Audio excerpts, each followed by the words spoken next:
Hello and welcome to the Satish Jha Show. Once again, our Honorable Home Minister has surprised us by his interest in opposition leader Mayawati. He suddenly spoke well of an opposition candidate, normally unheard of in election campaigns, in the middle of it, in the fourth stage of a five-stage election campaign. And he said something interesting. He said that BSP or Basapa or Mayawati's party is running well and is going to get a lot of votes. We don't know how many will translate into seats, but they are doing well.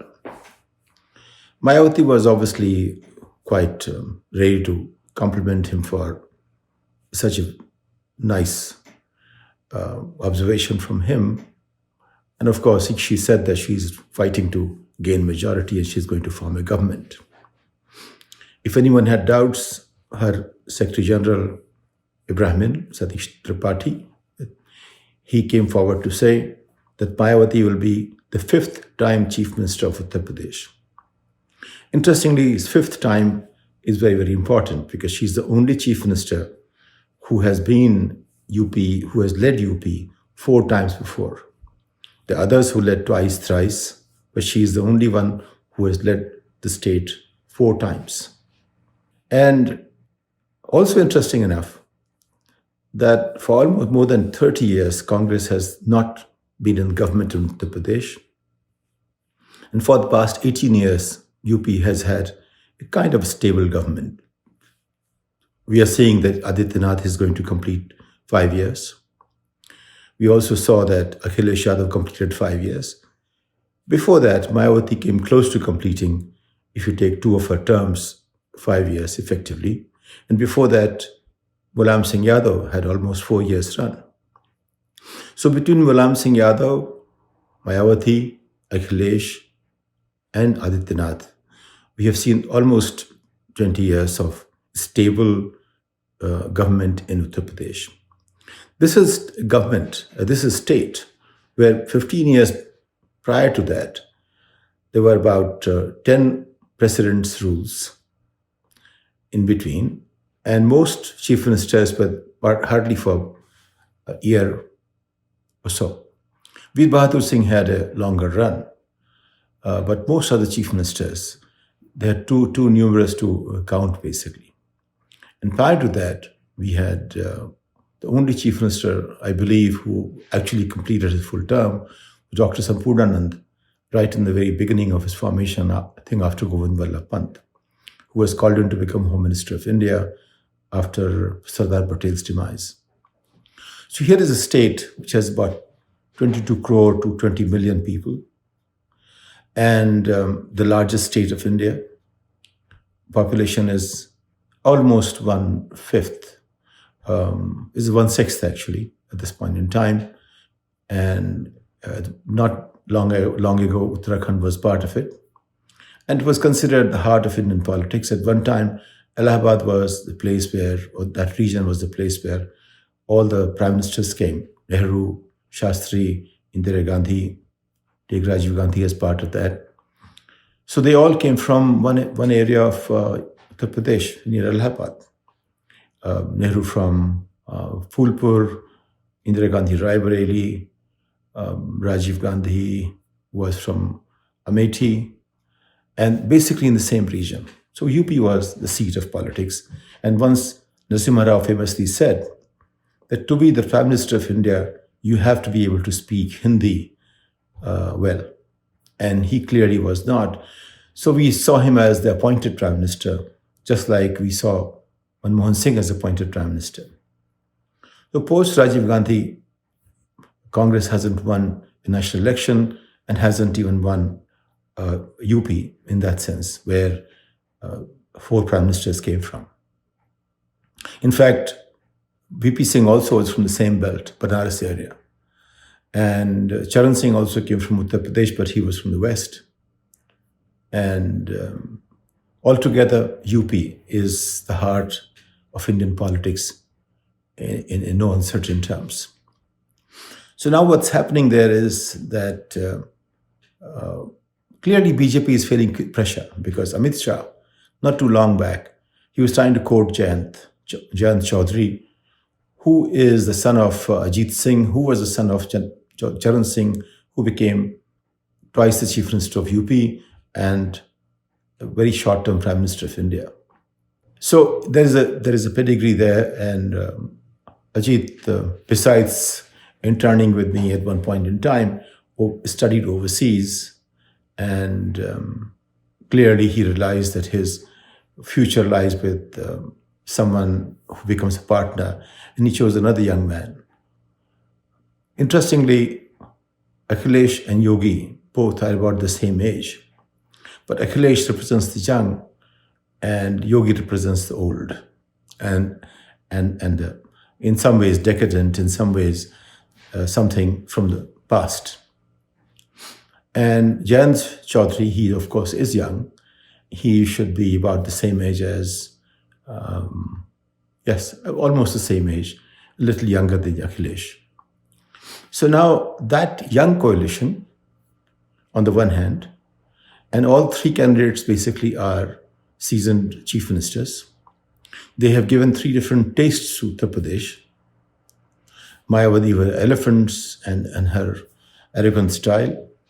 Akhilesh got known for basically a government which was run by bullies somehow, even though he did a lot of good things. A number of the ribbon cutting that Adityanath has done, the credit for that goes to either Akhilesh or Mayawati, just before him.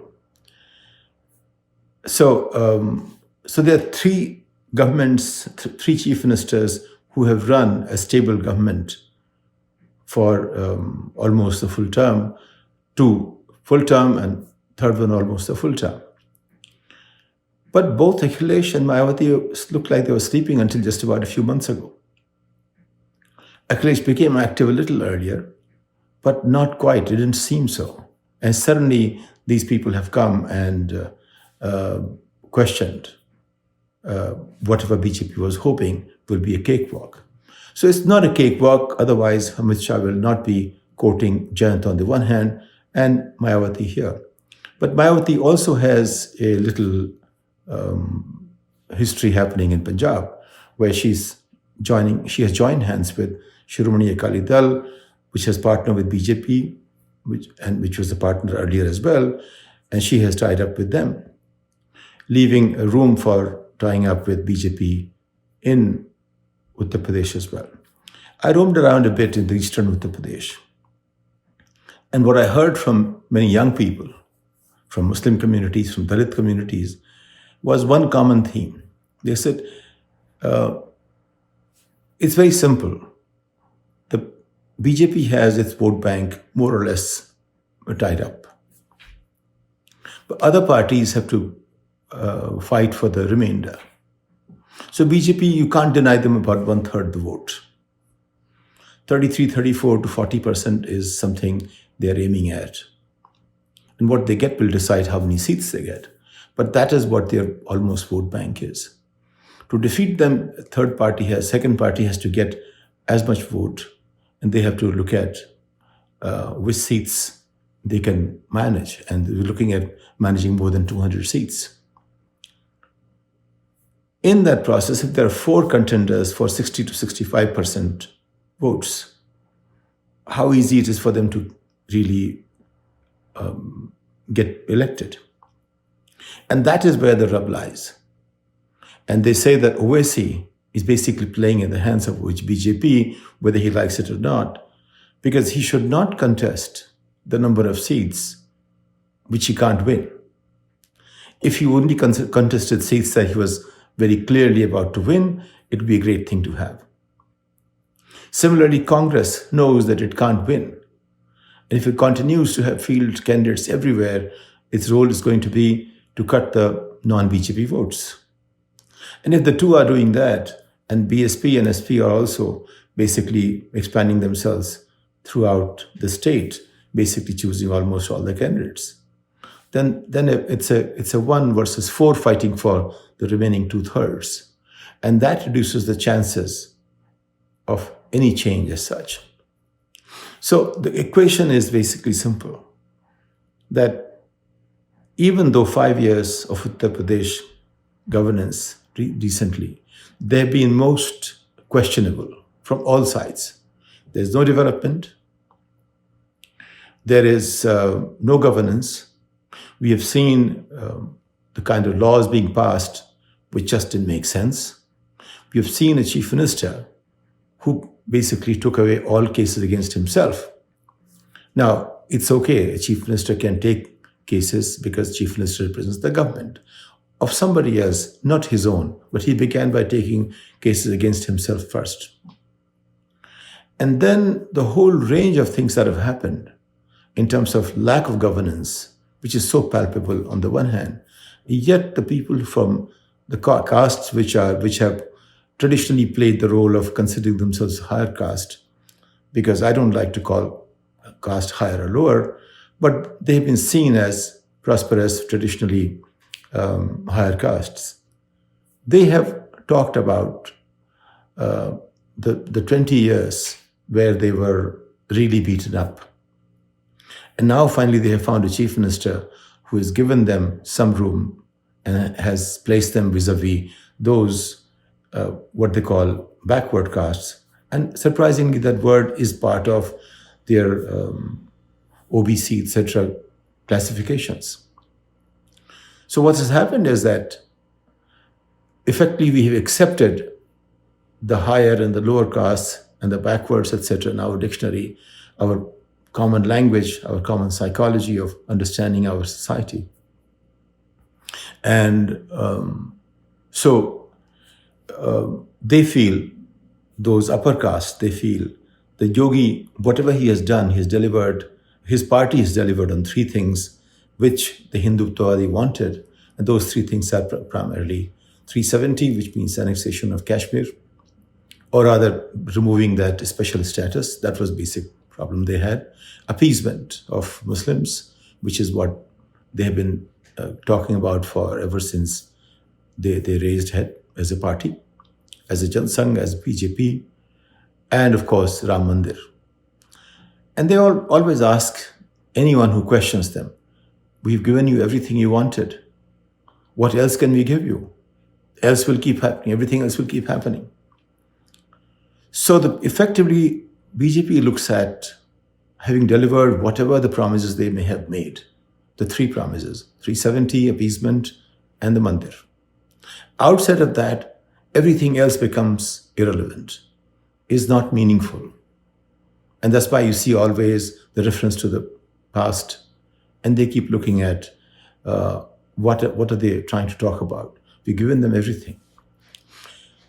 Akhilesh, on the other hand, he was the one who imagined a few projects. So did Mayawati.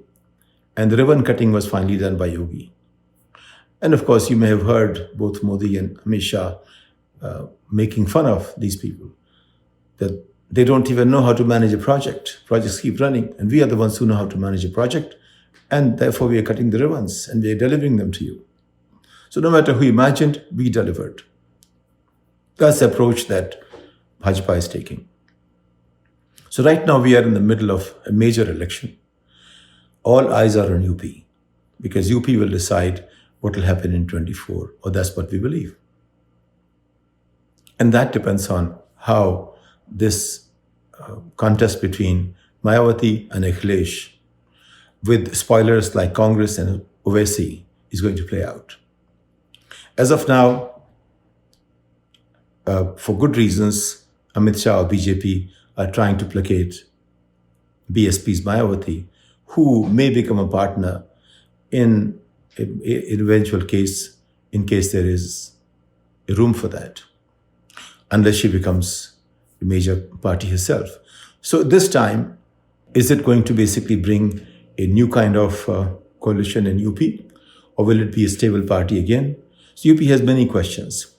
Whether it will be a stable government like past 18, 19 years we have seen, whether it's going to be a coalition, whether we have surprises, whether Bhajpa will still stand a ground, whether this bubble that we saw, we don't call it a wave because there was no wave. There are lots of questions There are a lot of need for change that we saw initially in Akhilesh. Is that going to happen?